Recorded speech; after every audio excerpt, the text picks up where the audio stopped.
Hello. അപ്പോൾ ഇന്നത്തെ video മെഷീനിലുള്ള pressure ഫൂട്ടിനെ കുറിച്ചാണ്. ഇത് ഒരുപാട് സമയം നമുക്ക് ലാഭിക്കാൻ പറ്റി. പ്രഷർ ഫൂട്ട് ഉപയോഗിക്കുമ്പോൾ സിബ് വയ്ക്കാൻ, പിന്നെ സ്റ്റോണിനുള്ള മെറ്റീരിയൽ അടിക്കാൻ വേണ്ടിയിട്ട്, പിന്നെ അങ്ങനെ കുറേ കാര്യങ്ങളുണ്ട്. അപ്പോൾ ഇതാണ് നമ്മൾ ആദ്യം അറിയേണ്ട ഇത് നമ്മൾ പ്രഷർ ഫൂട്ട് മാറ്റാൻ വേണ്ടിയിട്ടുള്ള ഒരു സാധനമാണ്. ഇത് എങ്ങനെയാണ് അറ്റാച്ച് ചെയ്യേണ്ടതെന്ന് ഞാൻ കാണിച്ചു തരാം. മെഷീനിൽ നമ്മൾ ആദ്യം ഈ പ്രഷർ ഫൂട്ട് ഇടേണ്ട ആ സ്ക്രൂ മൊത്തം മാറ്റിയതിന് ശേഷം ഇത് മാറ്റിയിട്ട് അതിൽ ഞാൻ ഇപ്പോൾ കാണിച്ചില്ലേ അതിൻ്റെ സ്ക്രൂ ഇട്ട് ഇത് ടൈറ്റ് ചെയ്ത് വെക്കണം. ഇങ്ങനെ നമുക്ക് മനസ്സിലാവും ഇത് കറക്റ്റ് ആ ഇതിൽ ടൈറ്റ് ചെയ്ത് ഇങ്ങനെ വെക്കണം, ഇതിൽ കാണുന്നത് പോലെ. അതിനുശേഷം നമ്മളത് പ്രസ് ചെയ്യുമ്പോൾ അവിടെ ഒരു ഗ്യാപ്പ് വരുന്നത് കണ്ടില്ലേ, ആ ഗ്യാപ്പിലാണ് നമ്മൾ പ്രഷർ ഫൂട്ട് വെക്കേണ്ടത്. അപ്പം നമുക്ക് ഏത് പ്രഷർ ഫൂട്ട് വേണമെങ്കിലും വയ്ക്കാം.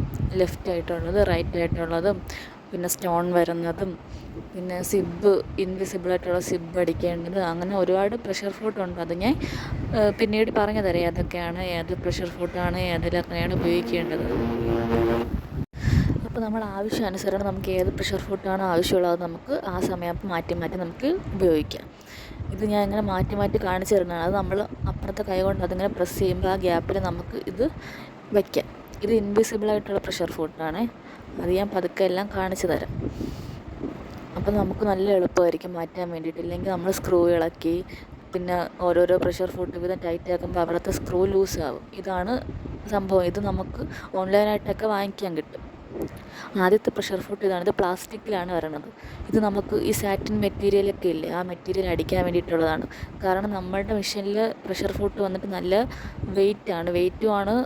അത് വന്നിട്ട് ഫ്ലോയി തുണിയൊക്കെ ഒന്നും അടിക്കാൻ പറ്റത്തില്ല.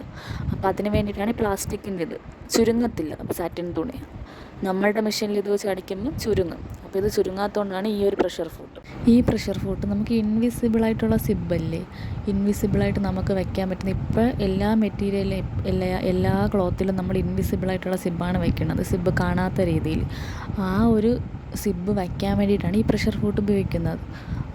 ഇത് ഉപയോഗിക്കുമ്പോൾ നമുക്ക് പെട്ടെന്ന് ആ ഒരു ഇൻവിസിബിൾ സിബ്ബ് നമുക്ക് പെട്ടെന്ന് അറ്റാച്ച് ചെയ്യാൻ പറ്റും.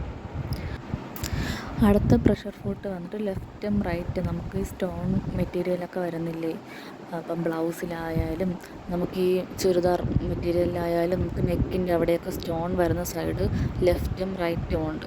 അപ്പോൾ ഏതിലാണോ നമുക്ക് സ്റ്റോൺ വരുന്നത് അതിൻ്റെ സൈഡിലായിട്ട് ചെറുതായിട്ട് നമുക്ക് തയ്യൽ കാണാത്ത രീതിയിൽ ഇടത്തില്ലേ, അപ്പോൾ നമുക്ക് സൂചിയൊന്നും മുറിഞ്ഞു പോകത്തില്ല. അതിന് വേണ്ടിയിട്ടാണ് ഈ ലെഫ്റ്റും റൈറ്റും നമുക്കിത് ആവശ്യം വരും. സ്ലീവൊക്കെ തയ്ക്കുമ്പോൾ നമുക്ക് റൈറ്റിൽ ആവശ്യം വരും, നെക്കൊക്കെ തയ്ക്കുമ്പോൾ ലെഫ്റ്റിൽ ആവശ്യം വരും. അങ്ങനെ ഇത് രണ്ടും നമുക്ക് ആവശ്യം വരും. ഇതാണ് മെയിനായിട്ടുള്ളത്. ഇത് സ്റ്റോൺ നമുക്ക് ഫുൾ നല്ല ഹെവി വർക്കുള്ള സ്റ്റോണൊക്കെ അടിക്കാനുള്ള പ്രഷർ ഫൂട്ടാണിത്. ഇത് നമുക്ക് മസ്റ്റാണ്. ഇത് ഓൺലൈനിൽ ഇപ്പോൾ ഒരുപാട് സ്ഥലത്ത് ഷോപ്പിലൊക്കെ അവൈലബിൾ ആണ്. നേരത്തെ ഞാൻ പറഞ്ഞില്ല, ഇതാണ് ലെഫ്റ്റും റൈറ്റും. നമുക്കിത് വയ്ക്കുമ്പോൾ മനസ്സിലാവും, ഒന്ന് ലെഫ്റ്റിലും ഒന്ന് റൈറ്റിലുമാണ്. ഇത് നമുക്ക് ഏത് സൈഡാണോ സ്റ്റോൺ വരുന്നത് ആ സൈഡിന് ഓപ്പോസിറ്റായിട്ട് വെച്ച് നമുക്ക് ഇത് അടിക്കാൻ പറ്റും. അതിന് വേണ്ടിയിട്ടാണ് ഇത് കൊടുത്തിരിക്കുന്നത്. അടുത്തത് ഈ ഒരു പ്രഷർ ഫൂട്ടാണ്. ഇത് ഞാൻ നേരത്തെ പറഞ്ഞില്ലേ, അത് വെച്ചല്ല ചെയ്യേണ്ടത്. ഇത് മൊത്തത്തിൽ സെറ്റായിട്ട് വരുന്നതാണിത്. ഇതിൽ ലെഫ്റ്റ് ഉണ്ട്, റൈറ്റ് ഉണ്ട്, സെൻറ്ററിലുണ്ട്. ഇത് മൂന്നും കൂടെ അറ്റാച്ച് ചെയ്തിട്ടുള്ള പ്രഷർ ഫൂട്ടാണിത്. ഇത് നമുക്ക് ഏതാണ് നമുക്ക് കംഫർട്ട് അതിനനുസരിച്ച് നമുക്ക് ആ സ്ക്രൂ ലൂസാക്കി അങ്ങോട്ടും ഇങ്ങോട്ടും അഡ്ജസ്റ്റ് ചെയ്യാൻ പറ്റും.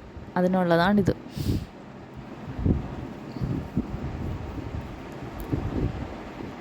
ഈ മെഷീനിലുള്ള പ്രഷർ ഫൂട്ട് വന്നിട്ട് ഇത് ഒരു സ്പെഷ്യലായിട്ടുള്ളതാണ്. നമുക്ക് ഈ ക്ലോത്തിൻ്റെ എൻഡിലായിട്ട് വരത്തില്ലേ, ആ ഒരു എൻഡ് ഭാഗം നമുക്ക് ചെറിയൊരു റോള് പോലത്തെ ആ ഒരു സംഭവമായിട്ട് ചുരുക്കി അടിക്കാൻ പറ്റും. അല്ലെങ്കിൽ റോളില്ലാതെ തന്നെ നമുക്ക് ഈ എൻഡ് നല്ല കറക്റ്റ് ഫിനിഷിങ്ങിൽ കിട്ടാനായിട്ട് ചുരുക്കമൊന്നുമില്ലാതെ കറക്റ്റ് ഫിനിഷിങ്ങിൽ കിട്ടാനാണ് ആ ഒരു പ്രഷർ ഫൂട്ട് ഉപയോഗിക്കുന്നത്. ഇത് ഞാൻ നേരത്തെ പറഞ്ഞ പ്രഷർ ഫൂട്ടാണ്. ഇത് എങ്ങനെയാണ് അറ്റാച്ച് ചെയ്യേണ്ട രീതിയാണ് ഞാൻ ഇപ്പോൾ കാണിക്കുന്നത്. നമുക്ക് സാധാരണ പ്രഷർ ഫൂട്ട് വയ്ക്കുന്നത് പോലെ ആ സ്ക്രൂവിൻ്റെ അവിടെ ടൈറ്റ് ചെയ്ത് വെച്ചാൽ മാത്രം മതി. അതിനുശേഷം നമുക്ക് ആ സ്ക്രൂ ഊരേണ്ട ആവശ്യമില്ല. നമുക്ക് ലെഫ്റ്റ് റൈറ്റ് വേണമെങ്കിൽ ഈ സൈഡിലോട്ടുള്ള ആ ഒരു ചെറിയ സ്ക്രൂ ഇല്ലേ, അത് നമുക്ക് ഇച്ചിരി ലൂസാക്കി കൊടുക്കുമ്പോൾ ലെഫ്റ്റാണോ നമുക്ക് ആവശ്യം അതെടുക്കുക, റൈറ്റാണോ നമുക്ക് ആവശ്യം അങ്ങനത്തെ രീതി നമുക്ക് എന്താണോ ആവശ്യം ആ ഒരു പ്രഷർ ഫൂട്ട് നമുക്കതിൽ അഡ്ജസ്റ്റ് ചെയ്ത് വയ്ക്കാൻ പറ്റും. ഇതും ഒരു പ്ലാസ്റ്റിക്കിലെ ഒരു പ്രഷർ ഫൂട്ടാണ്. ഇത് നമുക്ക് ഈ ഫ്ലോയി ആയിട്ടുള്ള തുണികളൊക്കെ അടിക്കാൻ ചുരുക്ക് വീഴാതിരിക്കാനുള്ള ഒരു പ്രഷർ ഫൂട്ടാണിത്. ഇതാണ് ഞാൻ പറഞ്ഞത്, സ്റ്റോൺ നല്ല ഹെവി വർക്കുള്ള സ്റ്റോൺ മെറ്റീരിയൽ അടിക്കാൻ വേണ്ടിയിട്ടാണ് ഈ പ്രഷർ ഫൂട്ട്. ഇത് നമുക്ക് സ്റ്റോൺ വരുന്ന സ്ഥലമെല്ലാം ഈ പ്രഷർ ഫൂട്ട് മാറ്റി മാറ്റി നമ്മുടെ ആ ഒരു സൂചി പോകാൻ തക്ക വിധം നമുക്ക് ആ ഒരു സ്പേസ് ഒരുക്കി തരും ഇത്. അതിനാണ് ഈ ഒരു പ്രഷർ ഫൂട്ട്. ഇത് നമുക്ക് ഈ ബ്രൈഡൽ വർക്കൊക്കെ ചെയ്യുമ്പോൾ നമുക്ക് ഉപകാരപ്പെടും. ഇത് കണ്ടല്ലോ, ഈ ഒരു പ്രഷർ ഫൂട്ട് ഞാൻ പറഞ്ഞല്ലോ ഇതിൻ്റെ ഭാഗം അടിക്കാൻ വേണ്ടിയിട്ടാണ്, കറക്റ്റ് നമുക്ക് ഫിനിഷിങ്ങിൽ കിട്ടാൻ വേണ്ടിയിട്ടാണ്. ഇതിങ്ങനെ നമ്മളിങ്ങനെ അതിലോട്ടിങ്ങനെ എടുത്ത് കൊടുത്താൽ മാത്രം മതി ആ ഒരു മെറ്റീരിയൽ. അപ്പോൾ കണ്ടില്ലേ, നമുക്ക് കറക്റ്റ് നല്ല ഒരു ഫിനിഷിങ്ങിന് നമുക്കിത് കിട്ടും. നമുക്ക് ഈ അംബ്രല്ല മെറ്റീരിയലൊക്കെ നമ്മൾ അടിക്കുമ്പം ചുരുക്ക് വീഴും. പക്ഷേ ഈ ഒരു പ്രഷർ ഫൂട്ടിൽ അടിക്കുമ്പോൾ കറക്റ്റ് ഫിനിഷിങ്ങിൽ നമുക്ക് കിട്ടും. നമുക്ക് അത്രയും പെർഫെക്റ്റായിട്ട് കിട്ടും.